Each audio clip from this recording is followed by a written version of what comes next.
여러분 안녕하세요. 대전 시립미술관장 선승혜입니다.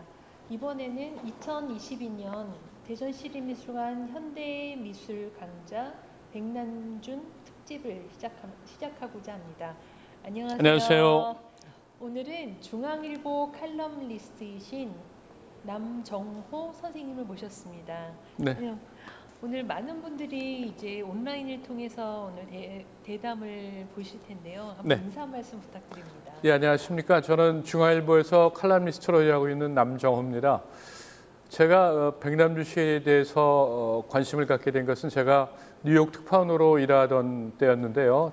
당시에 백남준 씨가 돌아가셔서 그 장례식에 가게 되면서 거기서 백남준 씨의 부인인 구보다 시게코 여사와 개인적으로 알게 됐습니다. 그래서 구보다 여사를 통해서 백남준 씨에 대해서 여러 가지 남들이 모르는 얘기를 듣고, 그리고 그것을 듣고 나서는 나 혼자 듣고 흘려보내기에는 너무 아깝다는 생각이 들어서 그것을 책으로 쓰고, 그 과정에서 제가 백남준 씨에 대해서 많은 조사를 하게 돼서 현재에 이르게 됐다고 봅니다. 예. 네. 정말 아주 각별한 인연이 있으시네요. 네.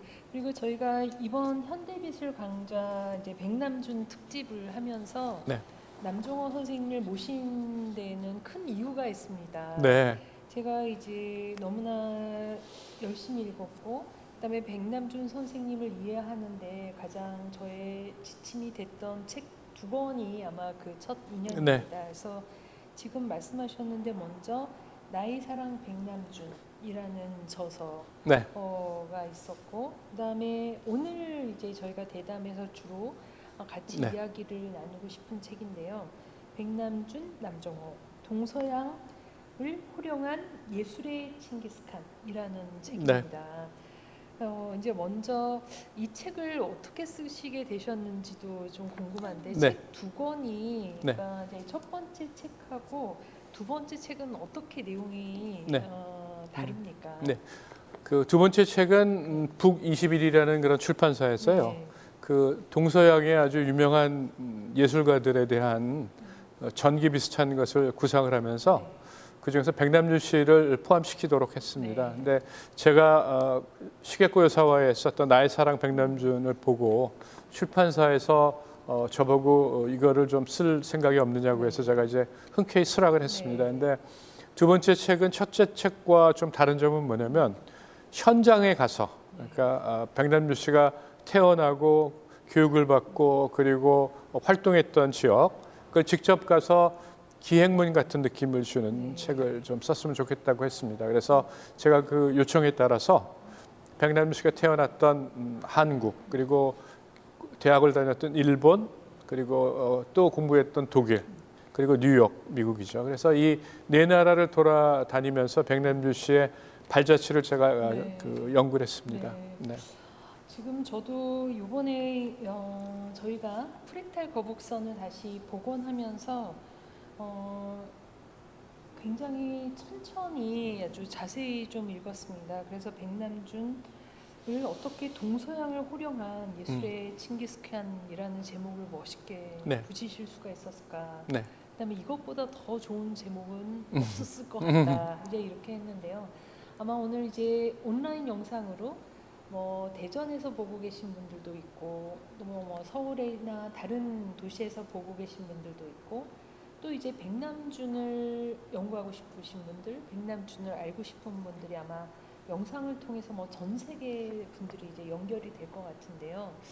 오늘 특히 저희가 이제 백남준 프랙탈 거북선을 원형을 복원했습니다. 그래서 먼저 그 백남준 프랙탈 거북선에 대해서 조금 여쭤보고 그다음에 책의 흐름에 따라서 한번 대화를 이어가고 싶습니다. 그렇게 하시죠. 저도 사실 이 작품에 대한 얘기만을 들었는데 제가 직접 보는 것은 오늘이 처음입니다. 그래서 아주 보고 나서 참 개인적으로 굉장히 감격스러운데요. 이 작품은 제가 알고 있기로는 그 과천미술관에 있는 삼라만상에 이어서 가장 큰 작품으로 알고 있습니다. 그 스케일도 굉장히 크고, 그리고 이 내용의 이 작품에 담긴 그 철학이랄까 이런 것도 굉장히 심오한 거거든요. 그래서 이 그 프랙탈 거북선이라는 거는 뭐냐면 좀 수학적인 그런 것도 있고 네. 그것이 이제 그리고 여기에 나와 있는 그 브라운관이나 이런 걸 통한 전기 회로이라는 것이 일종의 그 과학 그 현대 과학을 상징하면서 동시에 제가 알고 있기로는 거북선이 갖고 있는 그런 의미를 백남준 씨가 담고 있다고 네. 저는 알고 있습니다. 근데 거북이라는 것은 여러분도 잘 알다시피 십장생에 들어가는 아주 영생을 뜻하는 그런 거지 않습니까? 근데 이 거북이라는 것을 나타낸 것은 바로 동양적인 그런 사상, 네. 그죠? 그 동양적인 사상, 게다가 거북선 거기에다 덧붙여서 거북선이라는 것은 우리의 이순신 장군이 외적을 무찔렀을 때 썼던 그런 거기 때문에 다분히 이 동양적인 그런 철학이 있고 그와 또 한편으로는 과학적인 그런 브라운관이라든지 이런 것이 동시에 녹아 있는 작품이 아닐까 이런 생각이 듭니다. 네. 네. 정말 저희가 백남준 프랙탈 거북선을 1993년 대전의 네. 국보에서 만들었다는 것도 너무 놀랍고 네, 또 이번에 복원이 돼서 아마 이 첫 번째 행사로 남정원 선생님 네. 모시고 네. 그 백남준의 이야기를 이렇게 시작하게 돼서 네. 굉장히 감격스럽습니다. 아유, 저도 영광입니다. 네, 그리고 뜻깊은 것 같습니다. 근데 아마 그 뜻깊은 이유는 네, 이 저서에서 써주신 네. 이제 내용, 특히 네. 이제 백남준 프랙탈 거북선을 좀 깊이 이해해가는 그런 시간이기 때문인 것 같습니다. 네, 그래서 오늘 나누는 좀 이야기들을 조금 더 이제 궁금하신 분들은 이 책에서 아마 좀 더 보실 수가 네. 있을 것 같아요. 그래서 오늘 그 책의 내용을 좀 따라가면서 이제 이야기를 나눠보고 싶습니다. 네. 먼저 그 책의 서문에서 네. 21세기는 1984년 네. 1월 1일에 시작되었다라고 말씀을 하셨는데요. 왜 1984년 1월 네. 1일일까요? 네. 뭐 여러분들 다 잘 아시겠습니다만 1984년이라는 것은 상당히 의미 있는 해지 않습니까? 그러니까 무엇보다도 이제 조지 오웰이라는 이제 작가가 네. 1984년이라는 소설을 통해서 빅브라더가 그 세계를 암울하게 다스리는 사회를 이제 표현을 해서 굉장히 큰 충격을 받았습니다. 거기서는 빅브라더가 폐쇄회로 CCTV 같은 것을 통해서 사회를 아주 면밀하게 그 감시를 하고 네. 그러므로 해서 이제 사람들의 자유가 박탈되는 그런 유토피아의 반대인 디스토피아의 그런 사회를 이제 묘사를 한 거지 않습니까? 근데 백남준 씨는 이와 완전히 다른 생각을 하게 됐습니다. 그의 기본적인 생각은 이러한 최첨단 과학, 이러한 비디오 아트로 상징되는 이러한 첨단 예술 자체가 인간 간의 소통을 또 원활히 하게 되고 네. 그럼으로써 그 사상의 자유가 훨씬 더 늘어나게 되고 아이디어가 교환됨에 따라서 인간의 문명이 훨씬 더 많이 번영이 되는 거 아니겠습니까? 그 인간의 문명이 발전하기 위해서는 여러 사람들이 자기의 지적인 그러한 발견이랄까 그런 사상을 자유롭게 서로 그 공유를 해야만 그런 시너지 효과가 나서 새로운 좋은 발전이 일어나는 거기 때문에 백남준 씨가 생각하기에는 조지 오웰이 얘기했던 그런 과학 발명이 인간을 구속할 거라는 것은 터무니없고 그것이 틀렸다는 것이 이미 그 밝혀진 거다라고 해서 그것을 굿모닝 오웰이라는 그런 작품을 통해서 그 인공위성 작품을 통해서 이제 틀렸다는 것을 증명을 한 셈이죠. 그래서 제가 보기에는 이 작품이 이때부터 이제 달라졌다라고 저는 생각합니다. 네. 정말 이제 말씀을 듣고 보니까 항상 지금 우리가 하는 질문하고도 굉장히 유사한데 과학기술이 때로는 굉장히 암울한 미래, 때로는 어떤 과학기술을 통한 인간과 인간 간의 연결, 소통 이런 또 그런 면을 상상하게 되는데요. 역시 어떻게 인공위성을 이용해서 네, 뭐가요? 백남준이 네. 1984년 네. 1월 1일에 조지 오웰의 소설을 다시 이제 다르게 네. 이렇게도 볼 수 있지 않나? 네, 그렇죠. 과감한 질문을 하고 네. 그것을 인공위성을 이용해서 한다는 상상력은 네. 정말 놀라지 않을 수가 아주 없어요. 놀라운 얘기죠. 네. 당시에 제가 이제 관련 자료를 보면 지금이야 뭐 인터넷을 통해서 인터넷 통화라든지 해서 뭐 거의 공짜로 네. 바로 미국이든 뭐 유럽이든 있는 사람들하고 얼마든지 통화하는 게 아무렇지도 않고 그 일상화됐지만 1984년만 해도 사실은 그 리얼타임으로 그죠? 이 리얼타임으로 전 세계를 연결하는 것은 인공위성밖에 없다고 네. 했습니다. 그래서 당시에 인공위성이라는 것은 곧 글로벌 사회에 지구촌에서 그 실시간으로 소통이 이루어진다는 것을 상징하기 때문에 그런 의미 깊은 그러한 인공위성을 통한 예술을 시도했다는 것은 아주 놀라운 일인 거죠. 네. 네. 아마 그런 상상력, 그러니까 네. 이게 아마 21세기의 시작은 네. 이제 1984년 1월 1일이라고 평가하신 네. 또 그러한 탁견에 다시 한번 또 그럴 수가 있다. 네. 우리가 이미 어떻게 보면 한국 사람이 네. 백남준이라는 작가가 21세기 시작을 앞당겼다라고도 조금 이제 네. 생각이 됩니다. 네, 그렇습니다. 네. 저도 그렇게 생각합니다. 네. 그리고 이제 그 다음 이제 책에서 보면은 저희가 이제 나의 환희는 거칠 곳이 네. 없더라. 표현이 아주 멋지죠. 너무너무 멋진 네. 이제 1장 내용인데요.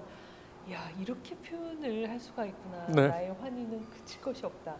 이런 이제 멋있는 이제 표현이 있는데 그 중에서 이 이제 백남준 프랙탈 거북선에서도 볼 수 있듯이 네. 사실 브라운관이 캔버스를 대체한다. 네. 이렇게 이제 표현을 해주셨는데요. 네.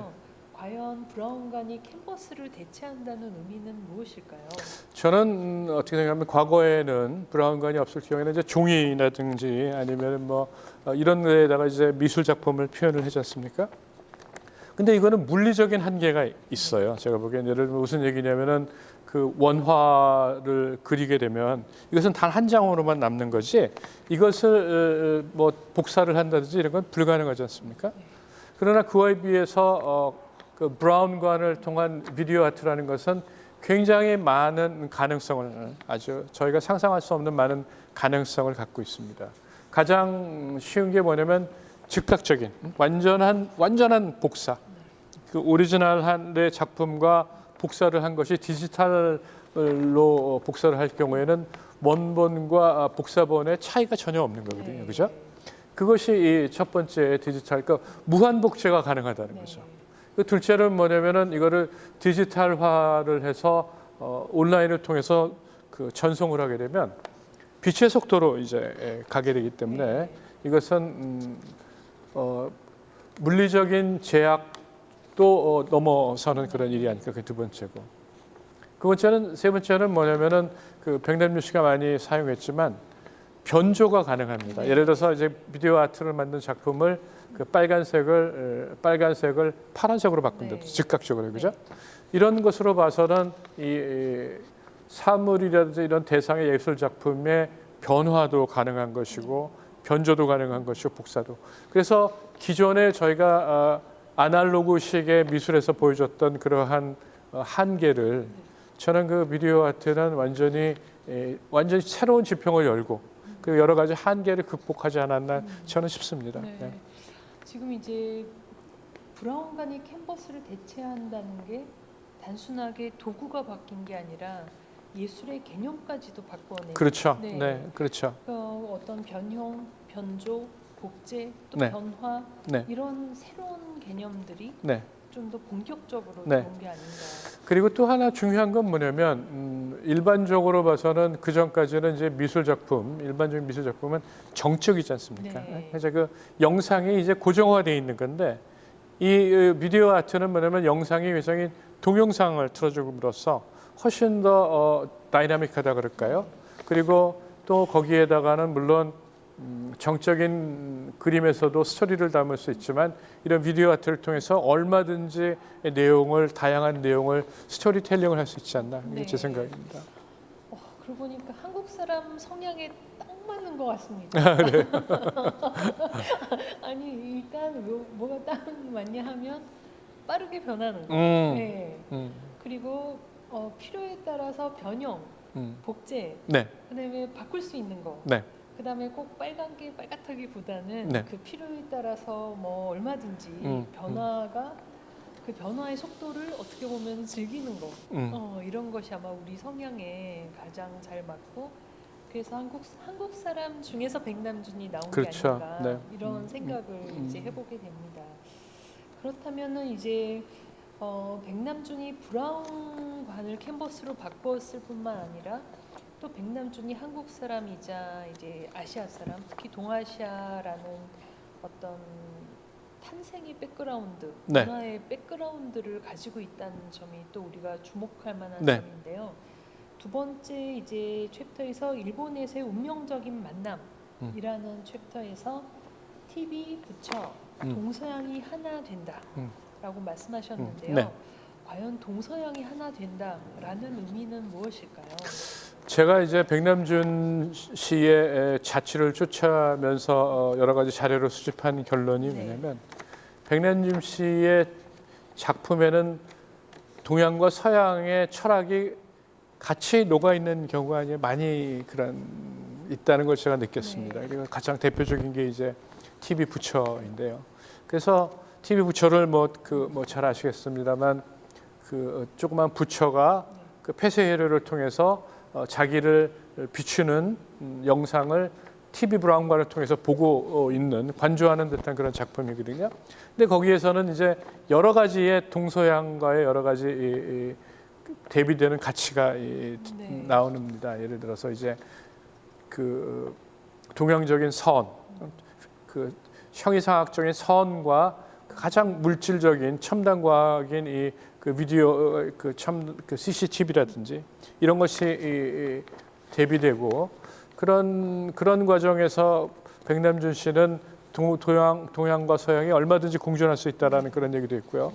그리고 제가 또 다른 거는 어떻게 뭐냐면 그 2000년도에 구겐하임에서 백남준 씨의 이제 회고전을 했는데 거기에 나온 게 야곱의 사다리라는 그런 거 했거든요. 거기 이제 위에는 이제 천장에서 그 돌아가는 영상이 있고 중간에 레이저로 이제 사다리를 만들고 밑에는 이제 TV 가든이라는 걸 깔았는데 그때 거기서 제목은 야곱의 사다리를 붙였는데 야곱의 사다리라는 건 뭐냐면 성경에서 나오는 그 구름에서부터 내리쬐는 그 하나의 햇빛을 이제 야곱이 사다리라고 하는데 그거를 받고 이제 그것이 바로 천국으로 들어가는 그런 계단이라는 거거든요. 그 야곱의 사다리 그 굉장히 기독교적인 그리고 서양적인 그런 생각인데 그 작품을 만들고 나서 백남준 씨가 동양의 한국인 기자를 만나서 뭐라고 했냐면 사실은 그것은 자기가 천지인의 사상을 그 작품에다 넣었는데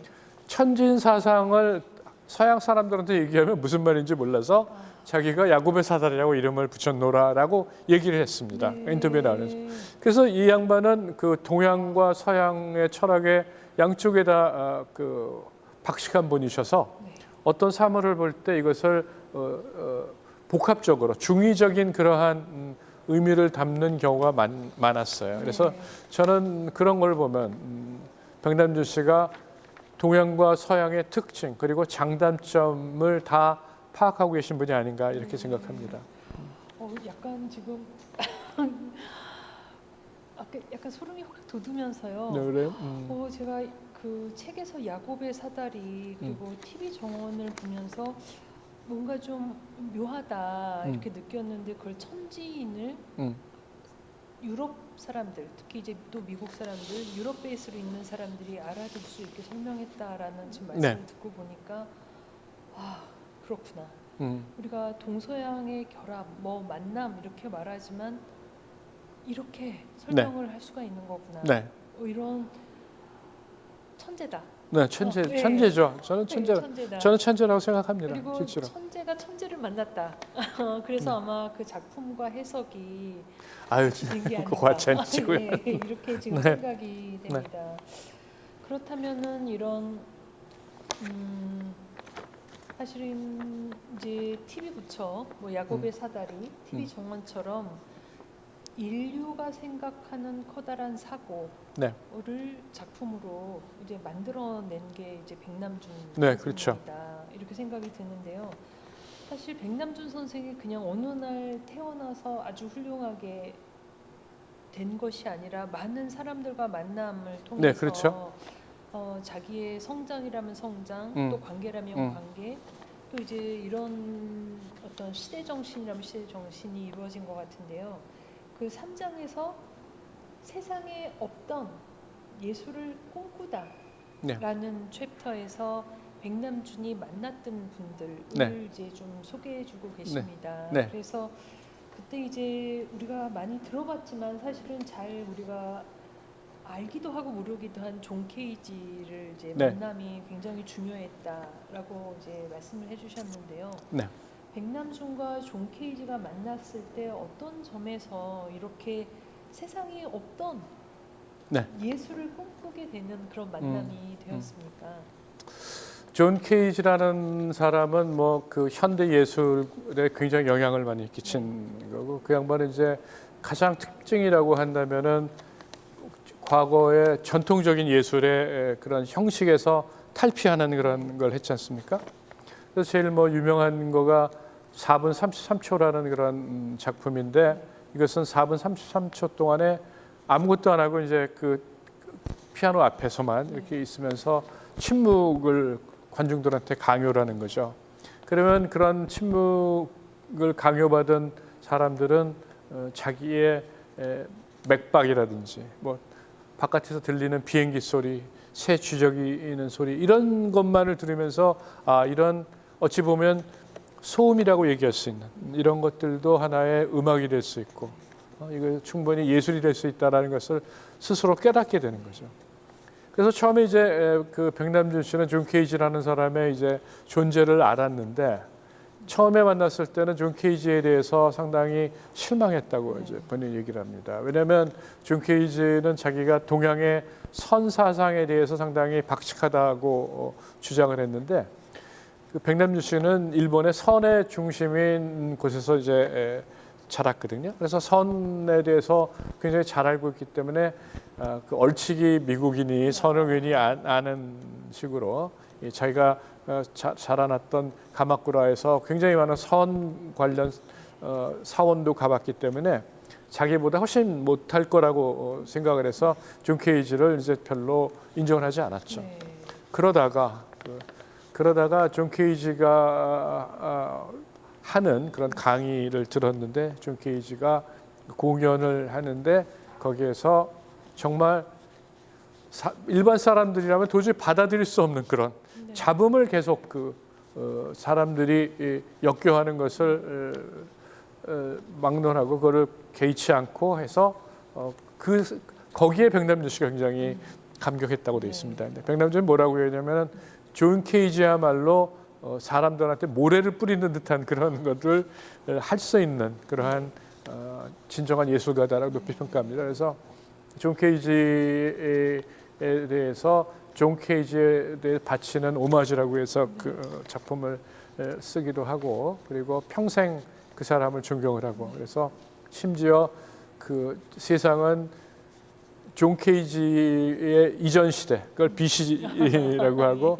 그 AD는 그러면 뭐라고 해야 될지 모르겠다, 이런 농담까지 했을 정도죠. 그래서 존 케이지가 백남준에게 어떤 의미냐, 제가 보기에는 현대 미술, 그 파격적인, 그리고 전통 예술을 거부할 수 있는 그런 용기를 백남준 씨가 존 케이지를 통해서 배운 것이 아닐까라고 저는 생각합니다. 네.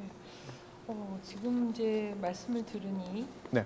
백남준과 존 케이지가 사실은 선이라는 어떤 사고 방식에 대해서 어떤 이제 교감을 하는 부분들이 있었고. 네, 맞죠. 정확한 표현이세요. 네. 그러니까 그게 어떤 뭐 책에서 배우는 것이 아니라 사고하는 데서 진짜 세상에 모래를 뿌릴 수도 있고, 침묵으로 4분 30초 이상을 있을 수도 있고. 네. 그러니까는 그 전에는 그게 예술이 아니라고 생각을 한 거죠. 근데 소음이라고 생각한 것을 소음조차도 예술이 될 수 있다라는 것이 이제 존 케이지의 이제 철학인 거죠. 네. 그 어떻게 보면은 그것이 진정한 어떤 깨달음에, 예술이 추구했던 깨달음에 가깝다라는 이제 느낌이 드는데요. 네. 세상에 예술이 아닌 것이 없다라는 네.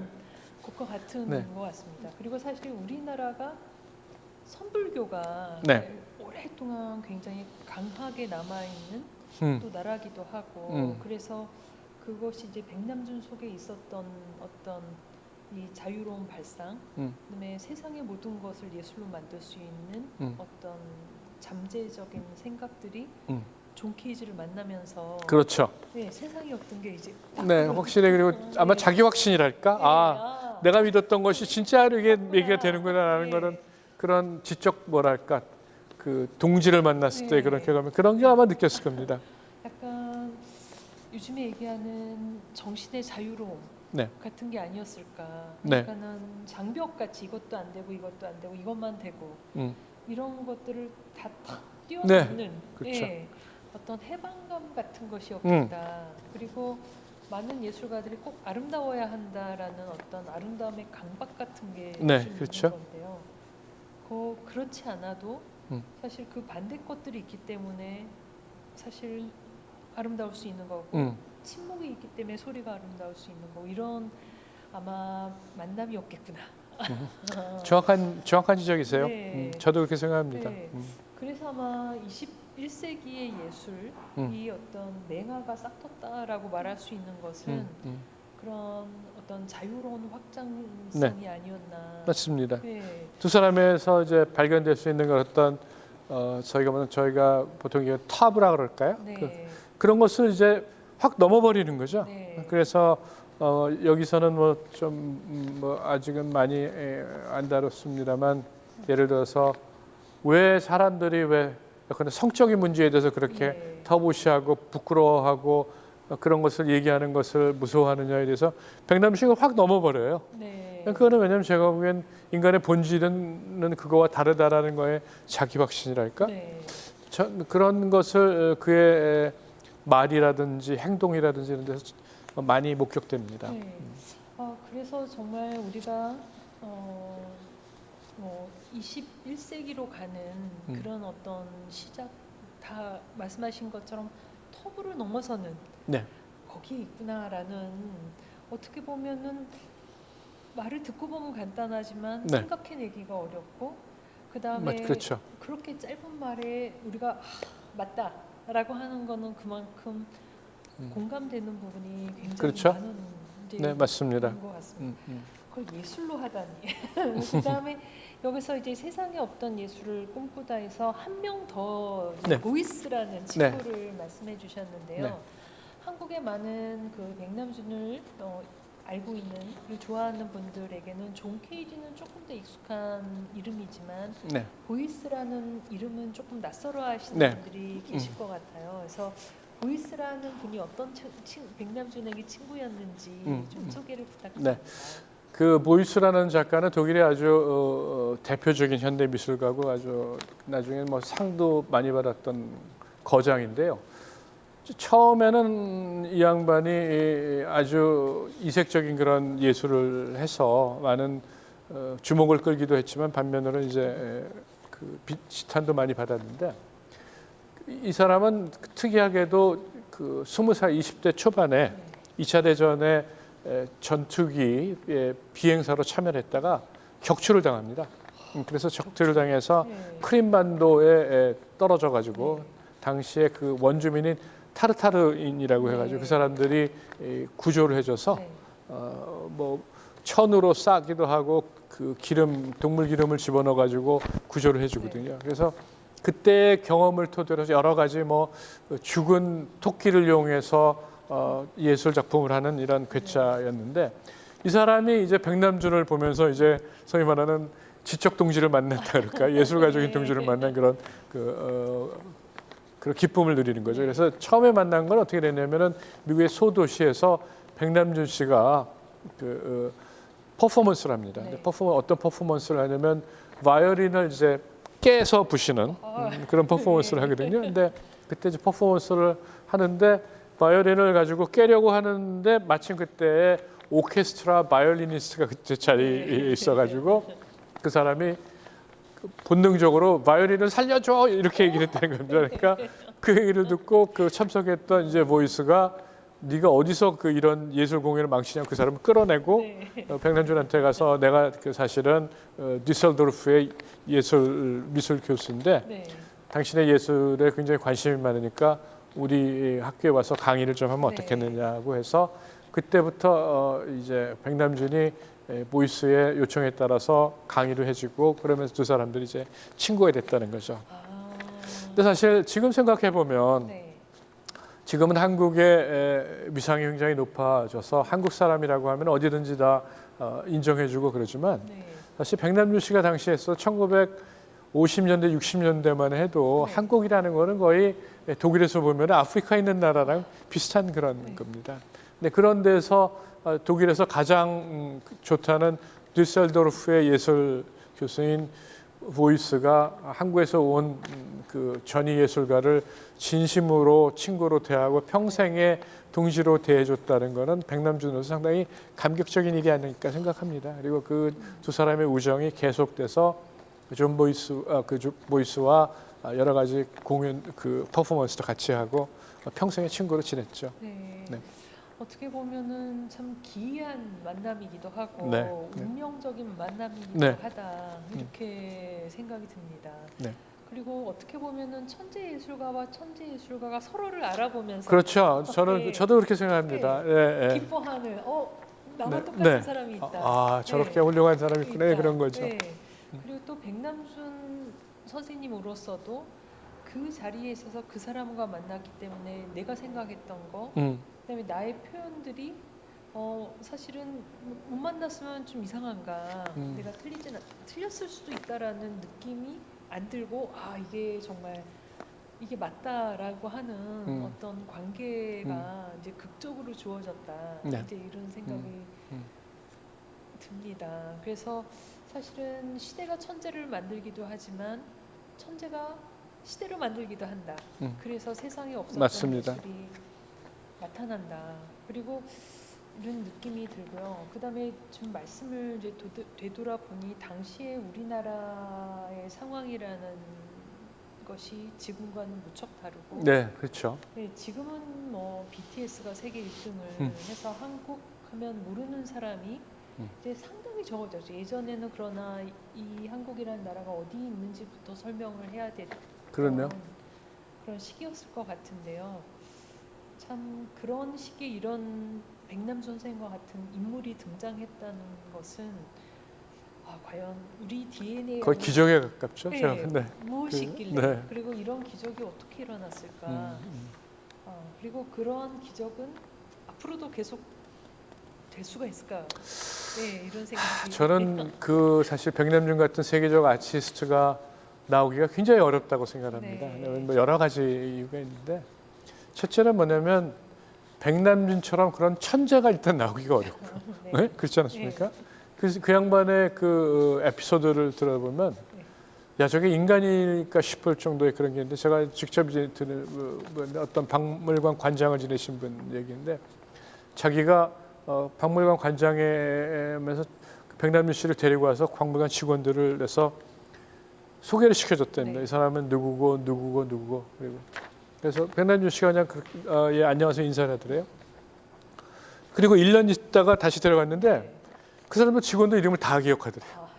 그러니까 그 박물관장 그분이 저한테 얘기를 하시기에는 딱 하나니까 백남준 씨 그 사람은 인간이 아닙니다 이러더라고요. 네. 제가 깜짝 놀랐어요. 그러니까 그게 그런 천재가 나오기가 어려웠고 둘째는 뭐냐면은 그런 천재가 나왔어도 그런 천재가 백남준 씨가 굉장히 유복하고 좋은 집안 출신이거든요. 네. 지금으로 따지면은 아마 삼성 현대가의 막내 아들쯤 되는 셈입니다. 그런 사람이 이 미술에 투신을 하고 그것도 천재가 네. 그리고 또 그때는 당시에 플럭스 운동인이 이럴 때는 그 독일이라든지 뉴욕에 있는 예술가들이 굉장히 열린 마음으로 제3세계의 예술가들을 받아들였고 했기 때문에 이 백남준 씨가 그 옛날이었음에도 불구하고 뉴욕 미술계의 핵심으로 들어간다는 건 보통 일이 아니거든요. 네. 네.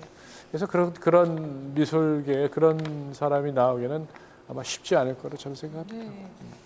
그래서 백남준이 그때 참 이제 이런 대가가 시대를 여는 대가가 등장하는 게 정말 쉽지 않은 네.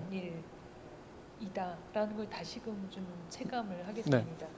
근데 이제 막 좀 상상을 더 좀 나아가면 만약 이제는 우리나라가 굉장히 잘 사는 나라가 됐기 때문에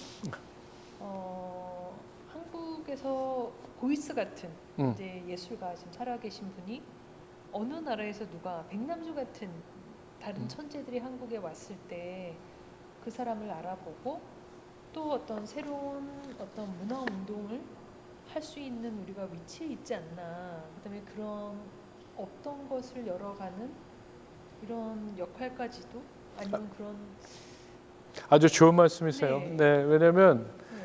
그 보이스나 이런 뭐 여러 사람들이 백남준을 품었고, 네. 그죠? 독일 사회 그 사람을 품어서 심지어 어떻게 됐냐면 백남준 씨가 베니스 비엔날레의 독일 대표 예술가로 참여합니다. 그래가지고 그 최우수상 황금사자상인가를 받아요. 네. 베니스 비엔날레에서. 그래서 독일에서는 백남준을 독일의 예술가로 자랑스러운 독일의 예술가로 지금 네. 얘기를 하거든요. 사실은 백남준 씨 일생을 보면 한국에서 태어나서 그 학부는 동경대학교에 네. 그 미학을 전공하시고 그다음에 유학을 가서 뭐 제대로 학위를 안 받았지만 거기서 활동을 하고 가장 많은 시간을 보낸 거는 이제 미국이거든요. 30년 동안.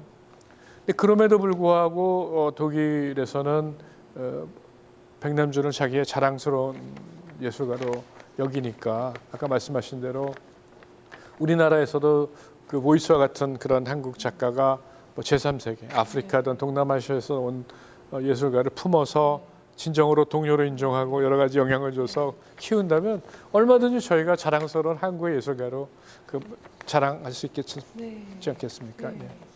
그래서 이제 우리가 참 백남준을 통해서 수많은 영감을 예술 작품에서도 받기도 하고 또 이제 써주신 책을 읽다 보니까 네. 사람들의 관계 그다음에 상황에 대해서도 많은 네. 영감을 받을 네. 수가 있는 것 같습니다. 그다음에 이제 저희가 세상에 없는 예술을 꿈꾸다라는 점에서 네. 앙팡 캐리블 네. 그리고 비디오 아트라는 네. 이제 이 분야를 설명해 주셨는데요. 네. 이것을 이제 조금 더 어떤 의미에서 좀 이렇게 평가를 하시고 중요하다라고 언급을 하셨는지 네, 알겠습니다. 말씀해 주시기 바랍니다. 짱팡 테리블이라는 게 무서운 아이들이란 네. 뜻이지 않습니까? 그래서 백남준 씨가 당시에 독일에서 활동하고 뉴욕으로 갔을 때 그 플럭서스 운동이라는 네. 플럭서스라는 것은 새로운 흐름이라는 그런 뜻인데 독일에서도 마취나스라는 그러한 리투아니아 출신의 그러한 전위 예술가하고 호흡을 같이 하면서 아주 파격적인 그런 퍼포먼스도 하고 뉴욕으로 건너와서도 뉴욕에서 와서도 아주 여러 가지 새로운 시도를 하게 됩니다. 그래서 예술에서 말하는 새로운 그 운동을 하면 새로운 경향을 보이면서 새로운 시도를 하는 그런 신예들을 이제 우리가 이제 앙팡 테리블이지 않습니까? 그래서 그런 면에서 그 비디오 아트라는 전혀 존재하지 않았던 그러한 새로운 예술 장르를 들고 나와서 그것을 보고시켰던 백남준이기에 저희는 이제 그를 이제 백남준 씨를 이제 비디오 아트의 창조자이자 당시에는 이제 분명한 앙팡 테리블이었던 거죠. 네. 정말 무서운 아이들, 또 네. 어떻게 보면 새로운 아이들, 네. 그리고 비디오를 가지고 네. 노는 것이기도 하고 또 새로운 걸 막 하는 것이기도 하고 이런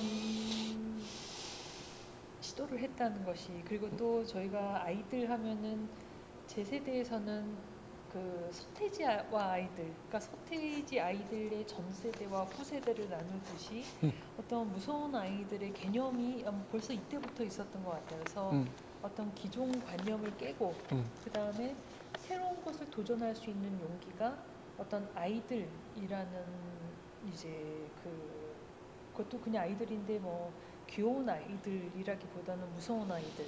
그러니까 용감한 아이들. 그렇죠. 굉장히 거칠 것이 없는 용감한 아이들이라고 좀 표현이 되는 것 같습니다. 그래서 보면 비디오로 예술을 하다니 그걸 누가 생각을 했겠는가. 그렇게 생각하면은 저희가 또 이제 지금 21세기 지금 저희로 바꾸면 저희가 매일 사용하는 스마트폰 그다음에 그 무엇도 예술의 도구가 되지 않을 수 없는 게 없다. 뭐 이런 생각을 하는데요. 다음 아이들은 또 어떤 아이들? 글쎄 모르겠어요. 지금 뭐 지금 여기서 오늘 제가 봤던 박물관에 나왔던 첨단 기술을 활용한 뭐 하다못해 뭐 예를 들어서 AI를 활용한 뭐 미술도 나오지 않고 있습니까? 뭐 이런 거 저희가 상상을 초월하는 그런 예술이 나오겠죠. 그러면은 좀 상상을 해서 덧붙이면 최첨단 아이들 이런 아이들이 그런 게 나오겠죠. 최첨단 아이들이 이제 나오는 시대가 아닐까. 그러겠죠. 그래서 앙팡 테리블에서 이제 앙팡 뭐 혹은 일렉트로닉 그러니까는 일렉트로닉 전자 세대를 가진 아이들 뭐 이렇게 할 수도 있고 뭐 과학 기술의 아이들 최첨단 그렇죠. 아이들 뭐 이런 이제 나올 것 같습니다. 그리고 비디오 아트에 대해서 한마디 더 제가 좀 뭐 얘기를 드리면 사실은 백남준 씨가 비디오 예술을 탄생시킨 거는 사실은 제가 보기에는 의도적으로 한 게 아닌 것 같아요. 무슨 얘기냐면요. 뭐 관장님도 아시겠습니다만 백남준 씨는 사실은 음악을 한 사람이었습니다. 그죠? 음악을 한 사람이기 때문에 어떻게 됐냐면은 음악을 어떤 식으로 파격적으로 할 것인가에 대해서 이 사람이 백남준 씨가 연구를 한 것 같아요. 그래서 그 파르나스 예술 갤러리에서 했던 것도 뭐냐면 제목은 뭐냐면 음악을 미적으로 시각적으로 보여주기 위한 음악의 전시였던 거예요. 그래서 이 음악을 어떤 식으로 하면은 시각적으로 할 것인가? 왜 음악이라는 거는 귀로 듣는 것이어야 되느냐? 음악도 얼마든지 시각적으로 표현할 수가 있다라는 그런 신념 아래에 그것을 시각적으로 구현하는 방법을 생각한 거죠. 그래서 그 결과 나온 것이 뭐냐면 이 사람이 음성 데이터를 마이크를 통해서 한 것이 그것이 브라운관에 반영되도록 하는 것을 연구를 하다가 결국은 이제 브라운관을 사용하게 된 거죠. 그런데 백남준 씨의 천재성은 어디냐면 그걸 보고 이게 앞으로 장사가 되겠구나라고 생각해서 이거는 아무도 한 적이 없으니까 내가 이거를 해야 되겠다라고 생각을 해서 그 아이템을 확 잡은 거죠. 정말 감탄하지 않을 수가 없습니다. 그리고 저희가 이제 최근에 지금 잠깐 말씀을 하셨지만 인공지능이 발달을 하면서 이제 시각 이미지, 음악, 그 다음에 뭐 문학 텍스트 이것이 이제 막 합쳐지면서 누가 연결을 어떻게 할 거냐. 그 다음에 시각이 음악으로 가고 음악이 다시 텍스트로 오고 텍스트가 시각으로 가고 이제 막 교차하는 이것을 가장 먼저 하는 사람이 인공지능 아트에서도 톱스타가 될 것이다라고 얘기를 하는데요. 백남준 선생이 바로 이 비디오 아트에서 먼저 그런 것을 했다는 것이 21세기구나. 그러니까 일종의 뭐 이거 적당한 표현일지 모르겠습니다만 일종의 그 장르 간의 융합이랄까요? 그죠? 그러니까 백남준 씨는 음악을 이제 시각화했지만 저는 이거 뭐 적절한 비유가 될지 모릅니다만 우리나라에서 요즘 인기를 끄고 있는 BTS 있지 않습니까? 저는 사실 좀 그런 거에 잘 모르니까 BTS가 왜 이렇게 인기를 끌고 있는지가 궁금해서 BTS의 그 뮤직비디오를 본 적이 있어요.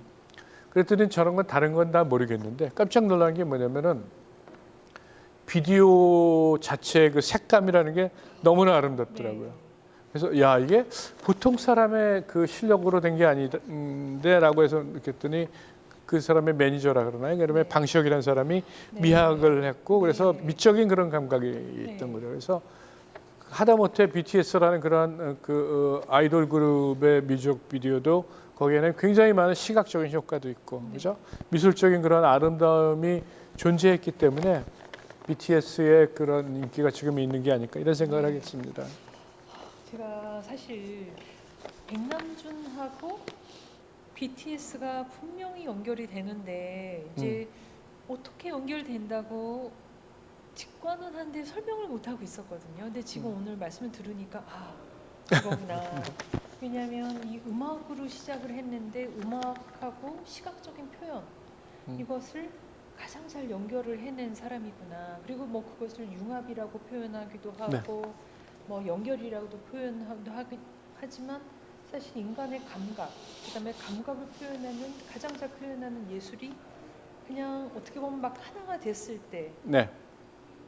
그게 바로 미학이고 그렇죠. 아름다움이고 그렇죠. 그것이 뭐 사실 이구나라는 생각이 오늘 다시 생각을 했고 백남준도 사실은 유학을 미학으로 공부를 그렇죠.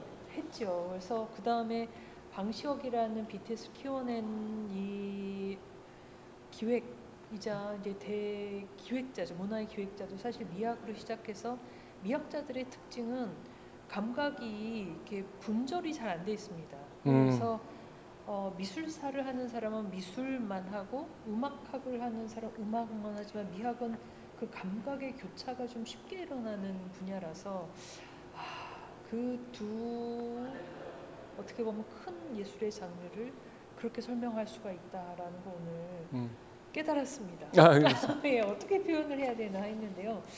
그다음에 이제 백남준의 벌써 여기서 다 이룬 것 같은 이런 느낌이 지금 들었는데 4장 끝나지 않는 백남준의 예술 이렇게 이제 말씀을 해주셨습니다. 그래서 이제 궁금한 것 같아요. 아니 세상에 없던 예술까지 꿈을 꿨으면 다 이룬 것 같은데 왜 4장에서는 끝나지 않은 백남준의 예술이라는 제목을 붙이셨는지.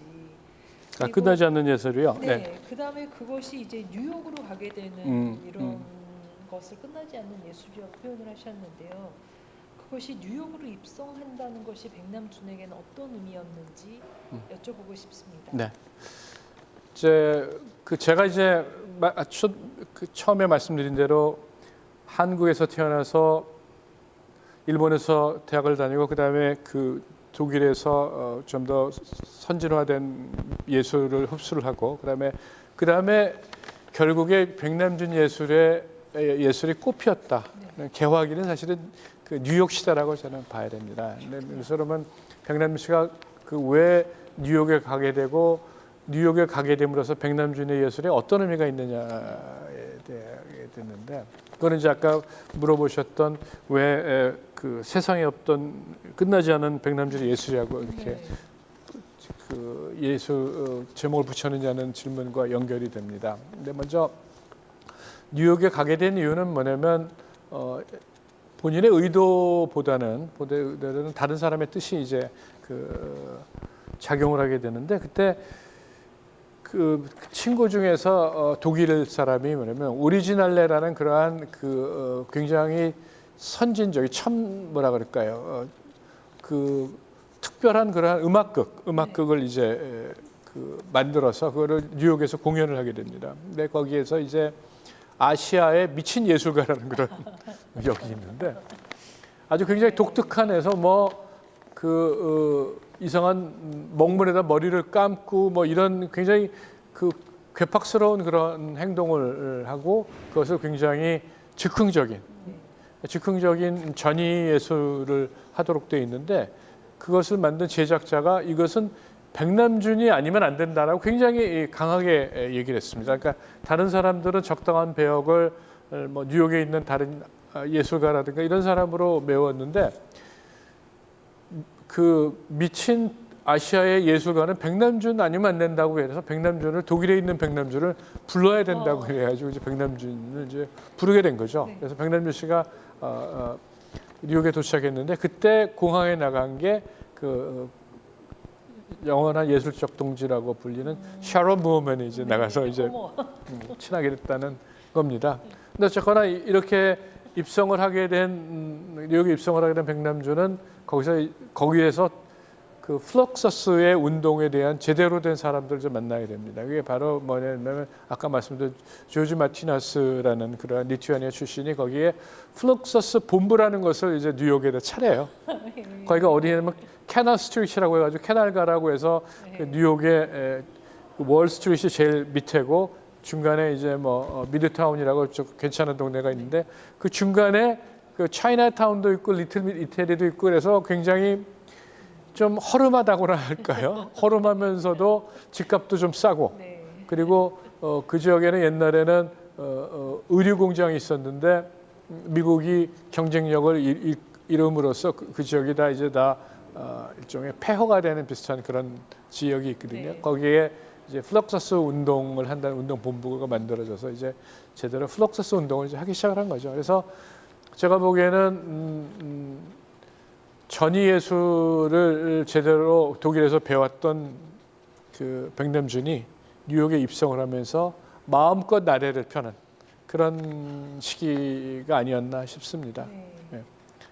그리고 이제 마지막으로 말씀드리면 이제 끝나지 않은 백남준의 예술이라는 거라고 왜 그 제목을 느끼냐면 제가 이렇게 쭉 그 다니다 보니까 백남준 씨의 여러 가지의 그 파격 그리고 어떤 실험 정신 그리고 그가 했던 처음으로 창조했던 미디어 아트로 인해서 새로운 그 후학들이 그죠? 그리고 미디어 아트를 계속 발전시키는 그러한 운동이 이어짐으로써 백남준의 실험 정신과 미디어 아트가 계속 그 외연을 넓히고 아직도 그 진화하고 있다라고 저는 생각을 했기 때문에 끝나지 않은 예술이라는 이름을 지었습니다. 지금 저절로 저도 모르게 그냥 탄식이 딱 나왔는데요. 그게 끝나지 않는 예술인 이유가 네. 이제 백남준의 실험 정신으로 끝나는 게 아니라 그 계속 네. 이제 그런 실험을 하고 있다라는 점이 있고 또 뉴욕으로 그 미친 아시아 사람을 불러와야 된다라고 보았던 사람 또 그렇게 보였던 백남준 네. 그리고 또 뉴욕이라는 자유로운 도시의 입성 그렇죠. 그리고 이제 그 전통에서 확 더 벗어나서 이제 꼽힐 수 있었던 뉴욕이라는 것이 아니었나. 게다가 제가 아까 너무 우리도 이런 걸 해야겠다 생각하는 게 일단 무브먼트, 플럭서스 무브먼트라는 새로운 운동을 만들어야 되고 크든 작든 본부를 만들어야겠다. 네. 저희가 그와 관련해서 이제 뭐 제가 이제 하나 그 네. 뭐 첨부하자면은요. 그 당시에 그러니까 아까 그 백남준이 또 다시 나올 수 있느냐에 대한 그하고 좀 연관이 돼 있는데 백남준 씨의 그런 파격적인 예술이 꼽힐 수 있었던 시대가 바로 그때 백남준 씨가 뉴욕에 있었을 때였습니다. 왜냐하면 그때가 소위 말하는 히피 문화, 그죠? 네. 그리고 그 월남전 당시에 있어서 반전 운동이 굉장히 그 미국 사회를 흔들고 그리고 그 우드스톡 그 음악 페스티벌로 상징되는 이 젊은이들의 자유로운 분위기 이런 것이 플럭서스의 파격과 같이 어우러지면서 굉장히 이 사회적인 반향을 일으켰다고 저는 생각합니다. 근데 그러다가 이제 1980년대, 90년대에 들어와서 미국 사회가 보수화되고, 그렇죠? 그리고 그러면서 이제 특히 뭐 에이즈로 인해서 성적 방종도 없어지고 이러면서 사회가 보수화되면서 백남준식의 어떤 그러한 파격의 예술은 좀 그때보다는 좀 덜 환영받는 분위기가 되지 않았나 그래서 저는 이렇게 생각합니다. 어떻게 보면은 그 시대의 변화의 맨 앞에 있었고 그거는 그 시대의 변화와 같이 있었고 네, 진짜 잘 만난 거죠. 네, 잘 맞아요. 만난 것 같아요. 그러니까 이미 보수화된 시기에 백남준과 같은 행동은 굉장히 이질감이 그렇죠. 있을 수가 있었는데 조금 더 앞에 서 있었기 때문에 제 선두주자가 네, 될 수 있었구나 뭐 그렇습니다. 이런 생각을 하면서요. 그 다음에 또 그것이 만약 백남준이 뉴욕이라는 도시에 가지 않았다면 또 달랐을 것이다. 네. 그래서 어떤 시공간과 그 자리와 그 사람의 재능과 이런 것이 모두 다 진짜 그야말로 융복합이 됐을 때 네. 예술이 끝나지 않을 수가 있구나. 뭐 이런 생각을 해보게 됩니다. 그리고 아까 잠깐 말씀해 주셨는데 너무 궁금한데요. 네. 공항에 마중 나온 샬롬 모어먼 그리고 사람들에게는 비디오 첼로라는 작품이 너무 강렬해서 아니 비디오 첼로라니 그리고 이게 뭐지라는 생각을 하지 않을 수 없는 작품인 것 같아요. 그래서 이 샬롬 모어먼 그 다음에 또 한 명의 사실 백남준 인생에서 평생의 반려자가 됐고 그 다음에 아마 첫 번째 책을 쓰신 나의 사랑 백남준의 구보타 시겠고 이 두 사람에 대해서 조금 여쭤보고 예, 싶습니다. 좀 아주 재미있는 그런 스토리인데요. 그러니까 백남준 씨에 대해서 이제 아는 사람들이 많이 얘기하지만 백남준 씨가 굉장히 여자들한테 인기가 많았답니다. 근데 그 중에서 이제 백남준 씨의 인생에 커다란 영향을 끼친 사람 중에 하나가 이제 샤론 무어맨인데, 네. 샤론 무어맨은 이제 아칸소 주라고 해서 네. 미국의 아주 조그만 주예요. 거기에 대표적인 인물이 이제 빌 클린턴의 네. 아칸소 출신이거든요. 근데 이 샤론 무어맨이 아칸소의 미인 대회 입상자예요. 그러니까 상당히 미인이었다는 거죠. 그리고 그 굉장히 보수적인 집안에서 네. 태어나서 거기서 고등학교 나오고 다른 주로 옮겨서 대학교 나온 다음에 그다음에 석사까지 하고 나서 또 그 뉴욕의 줄리아드 음대로 이제 유학을 합니다. 음대 중에 제일 좋은. 네. 근데 그 워낙 그 남부의 그 보수적인 데서 자랐던 데다가 클래식 음악을 하다 보니까 맨날 하던 것만 지루한 것만 하다가 어느 날 존 케이지의 음악을 연주하라고 네. 했는데 셔런 무어맨이 존 케이지의 그 전위 음악을 해봤더니 너무 재밌는 거예요. 예? 뭐 희한한 것도 하고 그러니까 이 존 케이지의 음악을 연주하고 나서 샤론 무어맨이 전위 예술에 빠져들기 시작을 합니다. 그러다가 또 누구랑 이제 가깝게 되는 샤론 무어맨이 그 오노 요코 네. 아시죠? 네. 그 존 레논의 네. 그 연인이었던 오노 요코의 룸메이트가 돼요. 룸메이트. 룸메이트예요. 그래서 오노 요코는 사실 저희는 그냥 존 레논의 연인으로만 알고 있지만 오노 요코 역시 전위 예술가로 상당히 이름이 네. 높은 여자였습니다. 그래서 오노 요코를 통해서 샤론 무어맨이 뉴욕에서 활동하고 있던 여러 그 아방가르드 그 전위 예술가들과 교류하면서 점점점 이제 활동을 넓히게 되죠. 네. 그러다가 그 샤론 무어맨이 아방가르드 예술제를 뉴욕에서 구상을 하고 거기에 기획을 하고 거기에 아까 말씀드렸던 오리지널레라는 작품이 공연이 되면서 거기에 백남준이 오고 거기서 샤론 무어맨이 마중을 나가면서 두 사람이 가까워지는 거죠. 네. 그러다가 이 백남준이 샤론 무어맨이라는 그 여자를 만나면서 이 사람과 같이 협업을 하면은 굉장히 많은 작품을 하고 주목을 받을 수 있겠구나라고 아마 생각한 것 같아요. 그래서 샤론 무어맨을 통해서 굉장히 파격적인 거. 네. 그래서 아까도 말씀하셨던 대로 샤론 무어맨의 그 백남준 씨를 줄을 잡게 하고 연주를 한다든지 또는 샤론 무어맨 자체가 굉장히 토플리스 자체로 네. 토플리스로 첼로를 연주를 하고 해서 굉장히 뭐랄까요 센세이션을 일으킨 거죠. 네. 그죠? 그래서 샤론 무어맨이 백남준과 함께 유럽도 돌아다니고 여러 군데를 돌아다니면서 그 전위적인 퍼포먼스를 합니다. 그러면서 백남준 씨가 샤론 무어맨과의 콤비를 통해 전위 예술가로 이름을 많이 날리게 되고 따라서 여기에는 샤론 무어맨이라는 사람이 역할이 굉장히 컸다고 봐야죠. 네. 야, 어떻게 보면은 사실 클래식 음악이 사실 유럽 음악 안에서도 굉장히 보수적이고 네.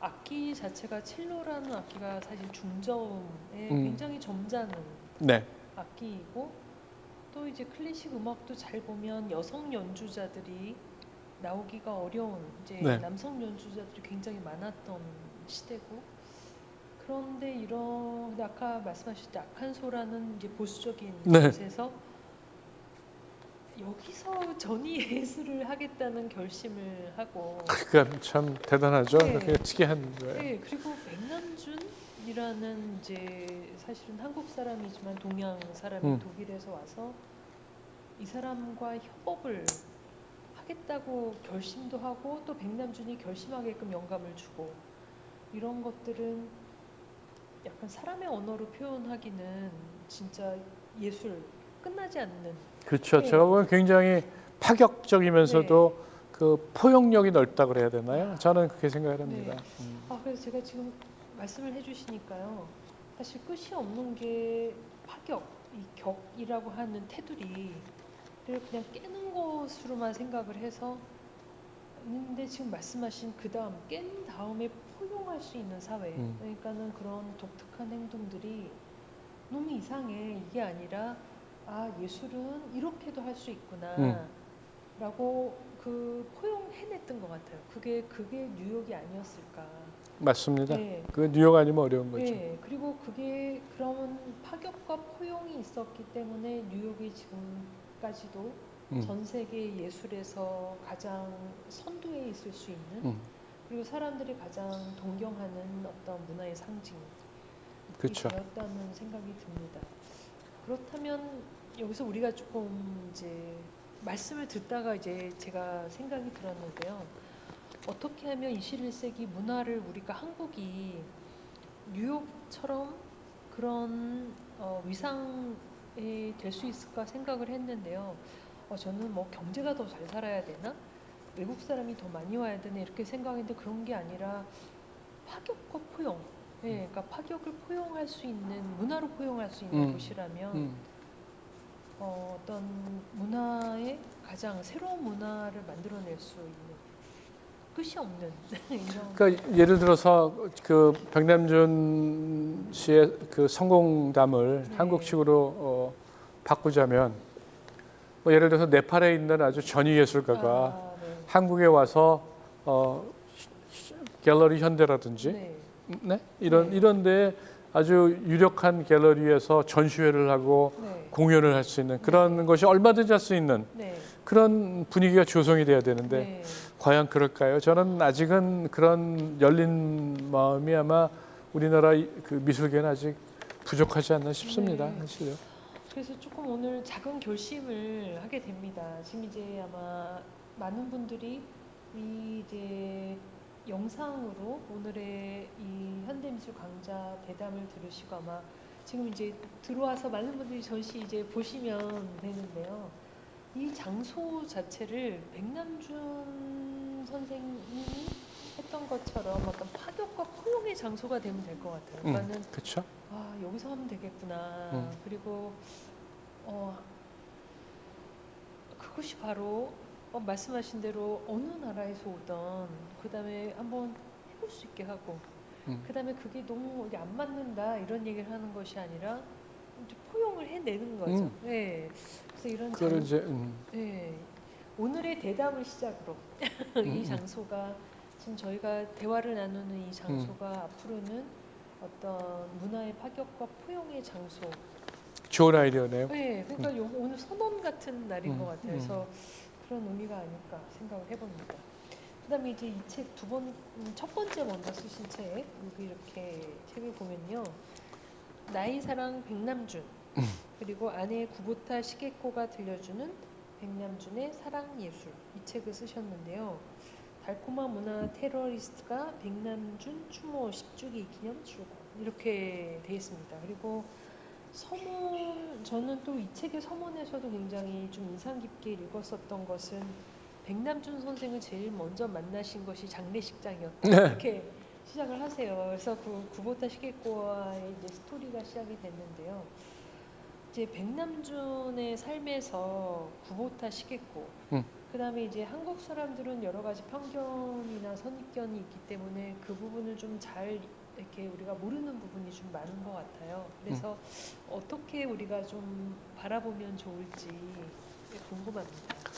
제가 처음에 이제 그 구보타 시게코하고 만나서 얘기를 나눴을 때 그 구보타 여사는 사실 한국 사람에 대해서 상당히 좀 섭섭한 마음을 표현을 했습니다. 왜냐하면 한국 사람들이 어떻게 그 백남준 씨를 알고 그 부인이 일본 부인이라는 거를 낼 때 사람들은 이렇게 생각했던 것 같아요. 우리가 왜 저렇게 천재를 왜 일본 여자한테 뺏겼냐 이런 느낌을 받는 것 같았어요. 그 백남준이라는 사람 왜 저렇게 우리나라의 천재가 왜 우리나라 사람하고 결혼을 하지 왜 일본 사람들한테 하필이면 일본 사람한테 결혼하느냐 이런 식으로 생각을 해서 구보타 시게코를 조명을 했습니다. 근데 제가 그 이 책에서 표현을 했듯이 구보타 시게코는 백남준 씨에 있어서 예술적 동반자였어요. 네. 왜냐하면 백남준 씨는 사실은 미학을 공부를 했기 때문에 사실은 전문적인 미술 작가가 아닙니다.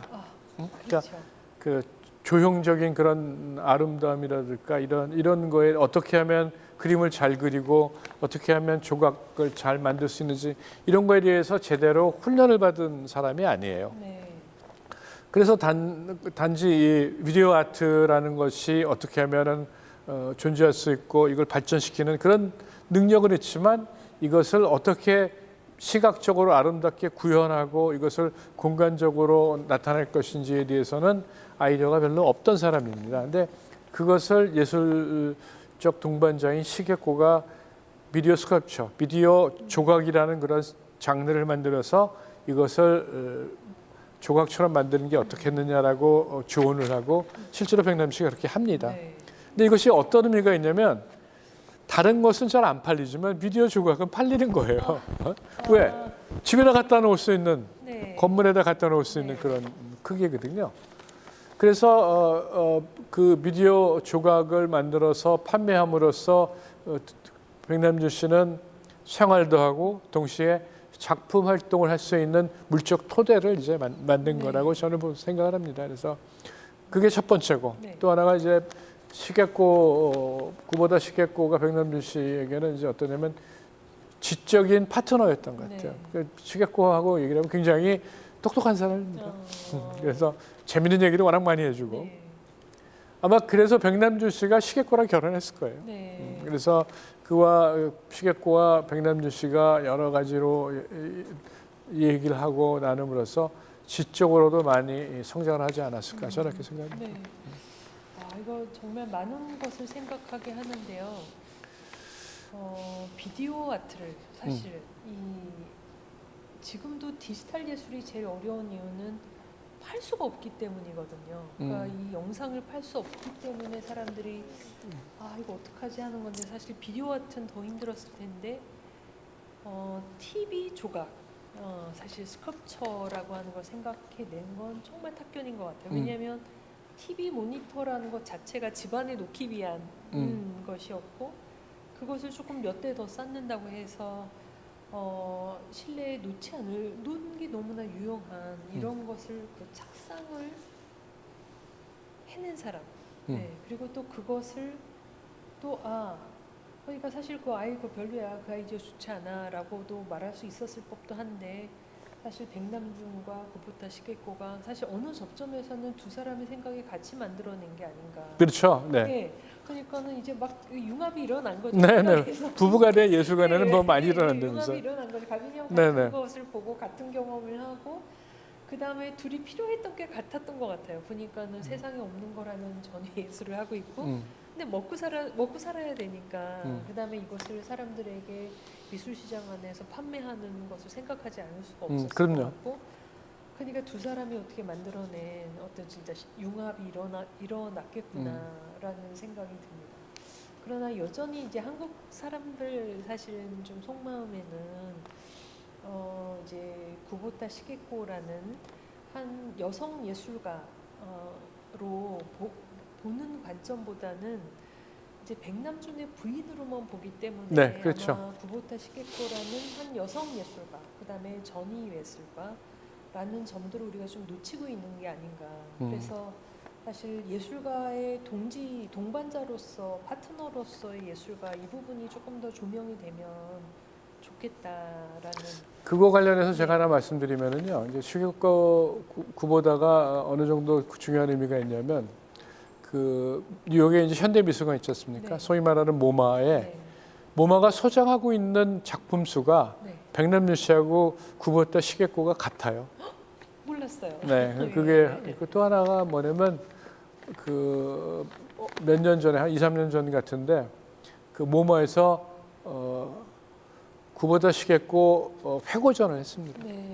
그 모마에서 아무나 그렇게 뭐 잘 아시겠습니다만 네. 아무나 그 회고전 열어주지 않거든요. 그 이후에 일본으로 가서 일본의 동경 그리고 오사카 그리고 그 구보타 시게코의 고향이 니가타입니다. 네. 니가타 이 세 군데에서 순회 전시를 크게 했죠. 네. 그래서 그만큼 구보타 시게코의 예술가적인 그런 중요성이랄까요? 그런 건 상당한 겁니다. 네.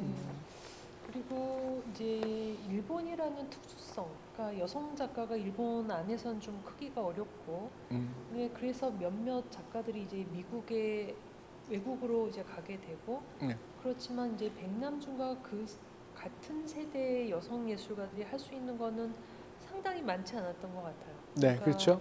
많은 것들이 아마 백남준을 통해서 표현이 될 수밖에 없었던 이런 상황.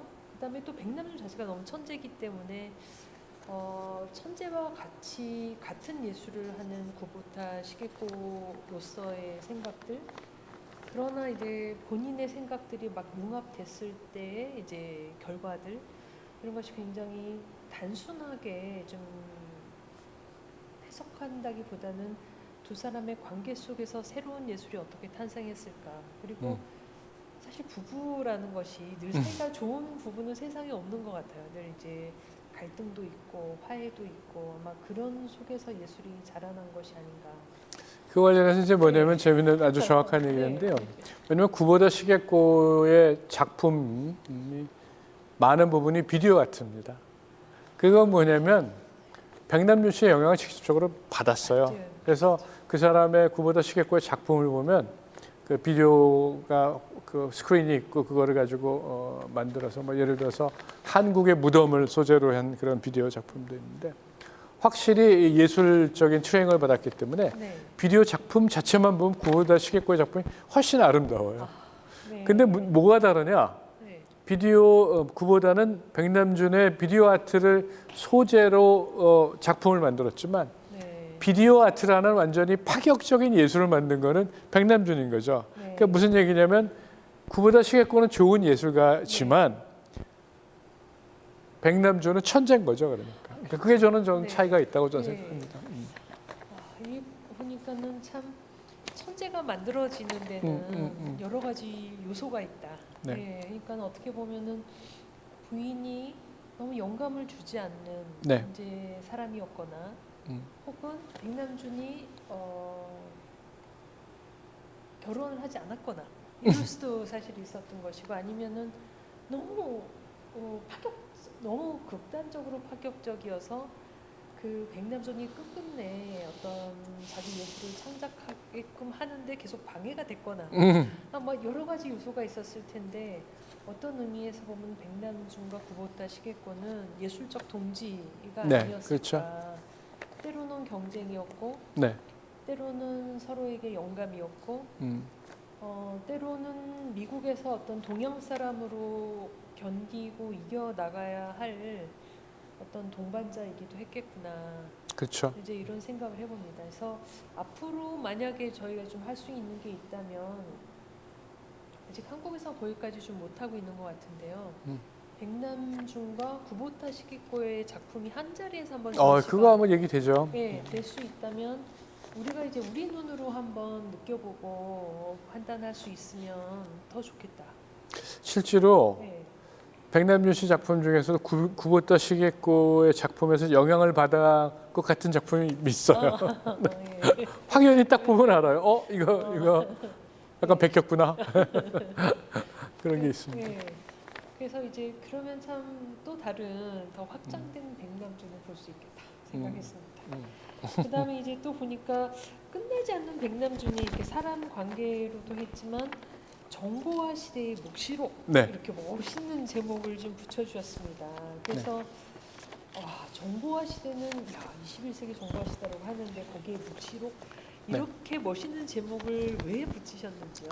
왜냐하면 이제 그 백남준 씨의 작품 중에서 제일 유명한 것 중에 하나는 일렉트로닉 슈퍼하이웨이라는 그런 게 있는데 뭐냐면 미국에 가서 만든 건데요. 미국의 그 50개 주를 에다가 그 지도를 아크릴 그 전등으로 만들고 형형색색으로요. 그리고 거기에다가 각 주에 대표되는 것을 여기에다가 이제 거기에다가 비디오로 띄우는 그런 작품이 있습니다. 이게 크기가 그 가로가 한 12m 그리고 그리고 높이가 한 8m인가 해서 아주 커다란 작품인데 제가 그 워싱턴에 가면 스미소니안 미디움이라고 있어요. 네. 스미소니안 미디움의 미국 미술관이 있는데 거기에 걸려 있습니다. 네. 그래서 가서 제가 봤어요. 네.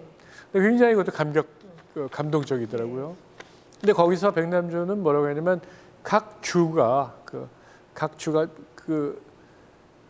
전자 고속도로로 연결이 돼 있다라는 그런 메시지를 담은 겁니다. 응?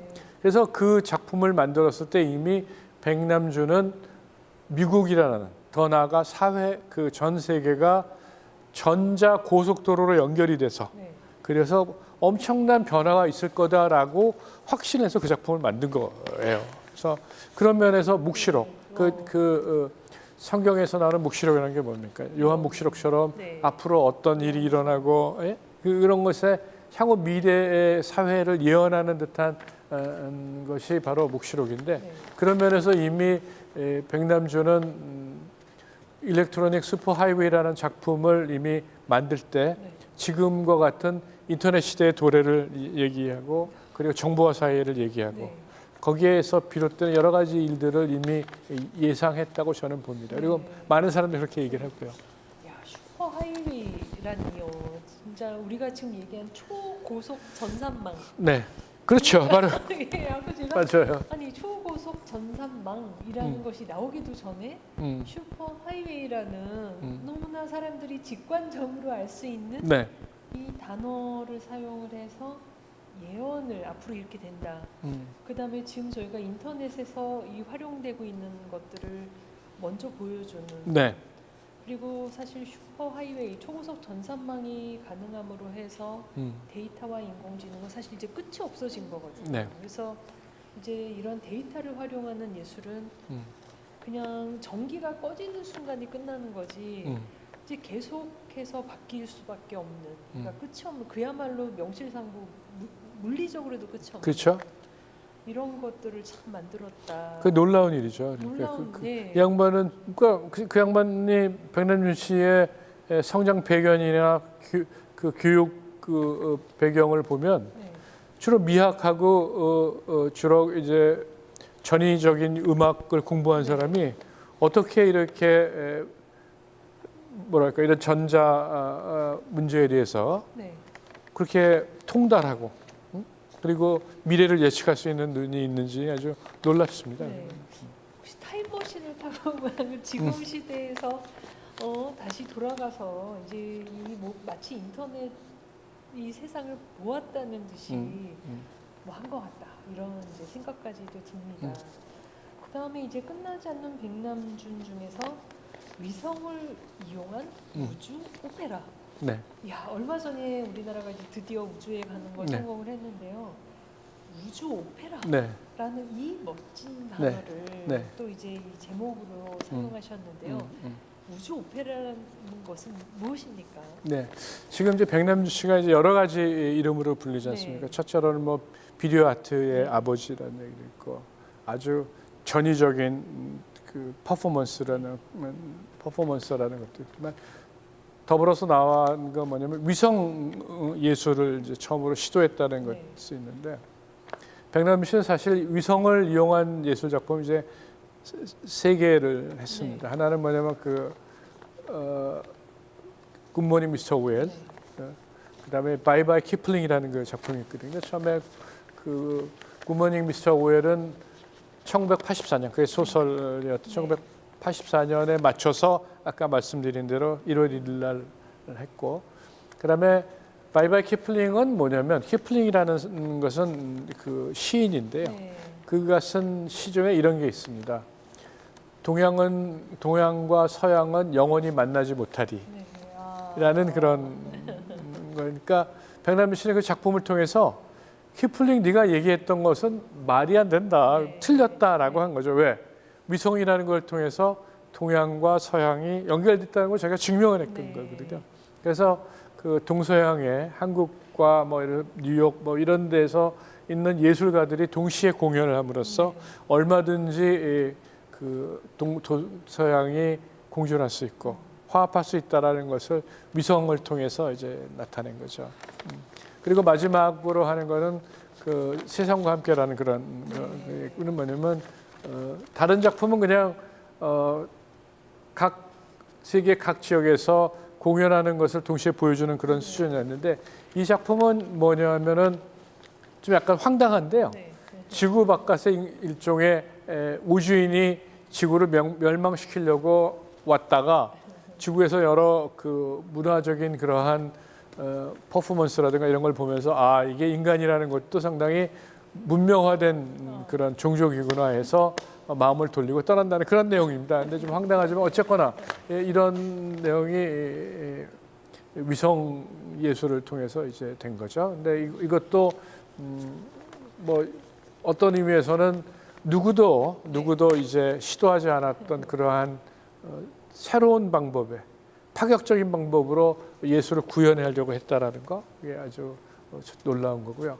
그리고 사실은 또 놀라운 것이 뭐냐면은 백남준 씨가 돌아가시기 전에 한 그 중풍으로 그죠? 그 중풍으로 뇌출혈로 굉장히 고생을 했는데 그 와중에 자기의 회고전 2000년에 구겐하임에서 열렸던 회고전을 위해서 백남준 씨가 몇 개의 획기적인 작품을 만들어냅니다. 네. 그게 뭐냐면 레이저를 통한 작품이에요. 네. 아까 말씀드렸던 그 야곱의 사다리가 네. 바로 레이저를 통한 작품인데 제가 그때 운이 좋아서 봤는데 그 전에도 레이저를 통한 미술이 없었던 건 아닙니다. 근데 그거는 뭐냐면 레이저를 통해서 사람의 얼굴을 표시를 한다든가 이런 거였지만 백남준 씨는 어떻게 하면 레이저 자체, 레이저 광선 자체를 그 초록색 불을 쏴서 계단 모양으로 만들었어요.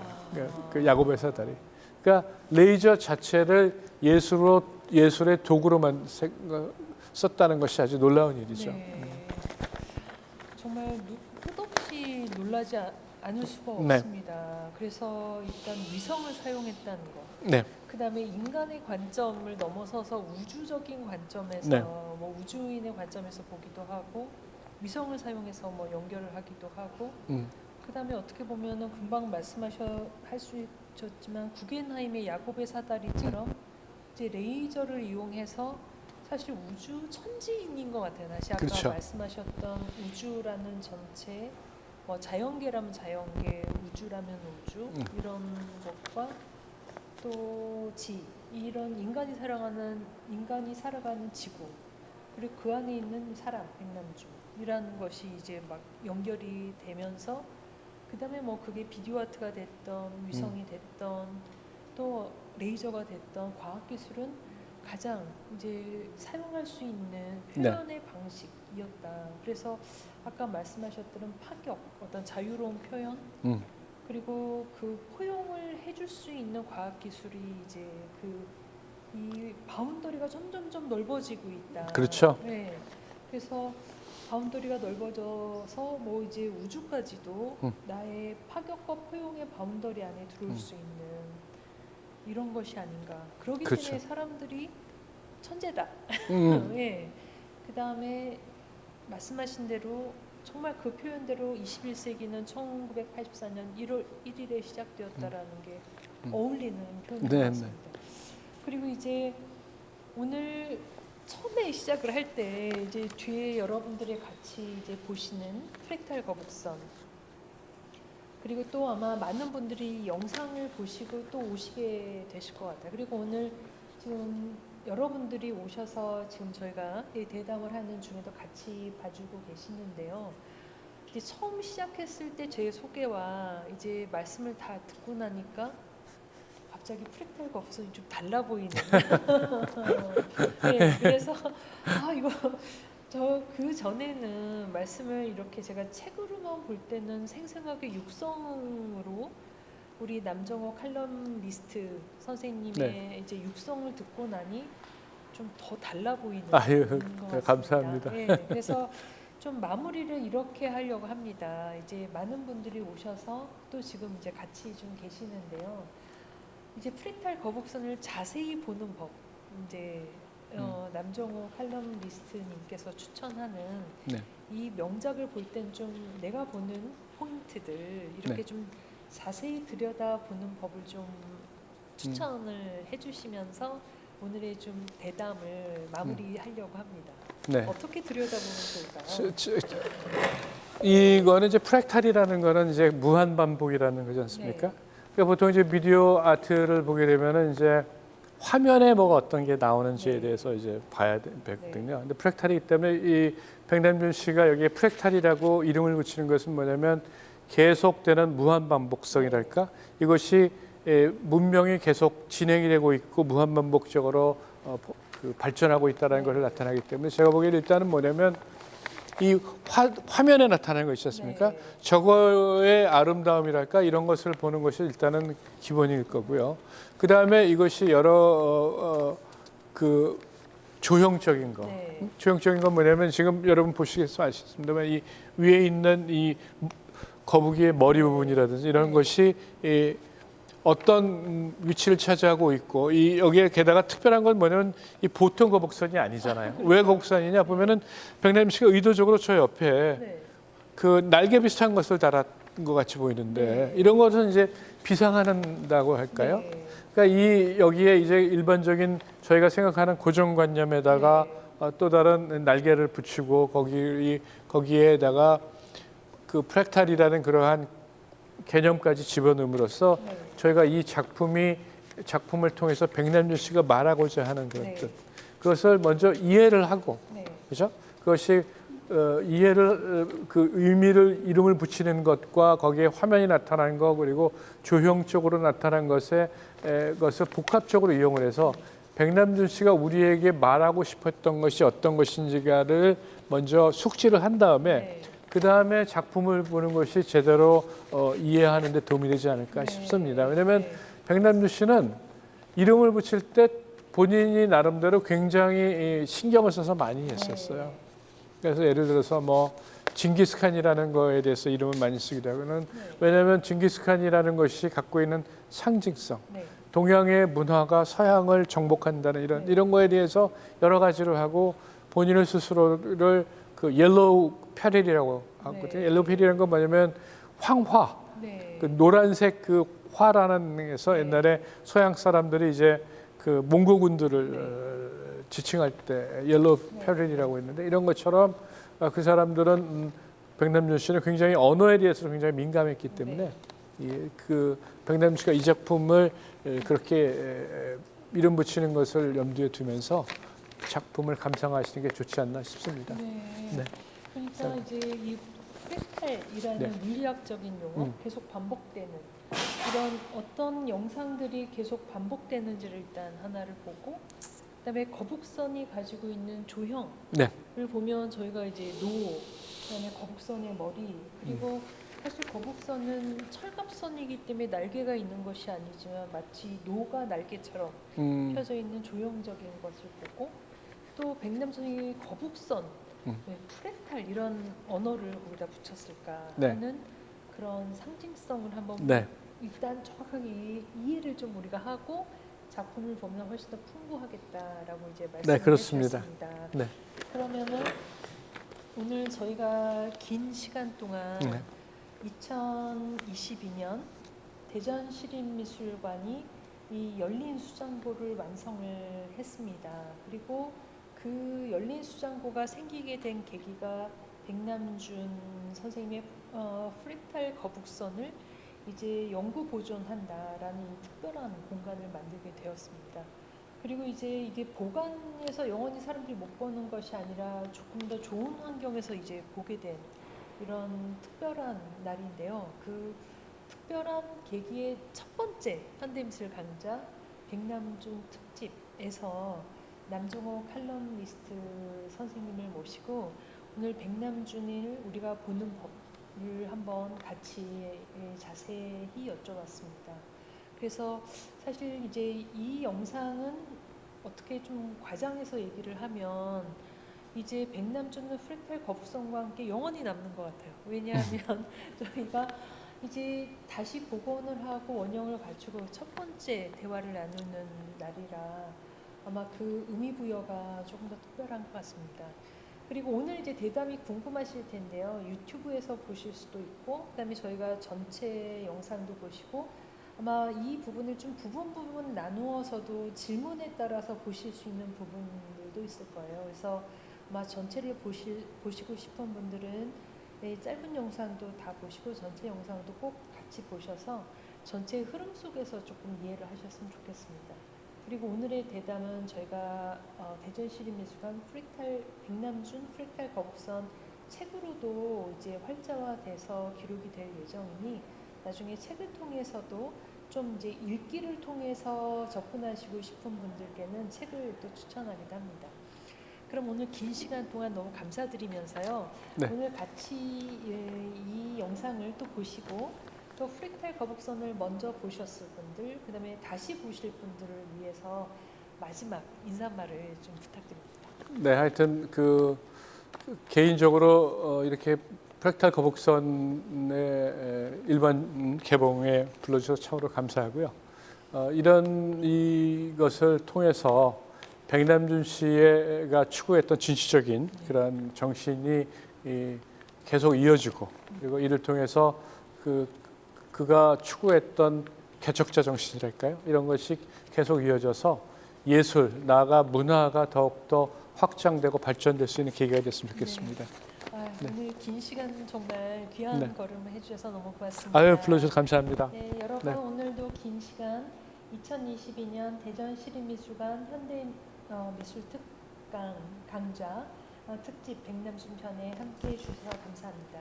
첫 번째 강좌 특별 대담은 남종호 중앙일보 칼럼니스트 선생님과 함께했습니다. 대전시립미술관장 선생이었습니다. 감사합니다. 감사합니다.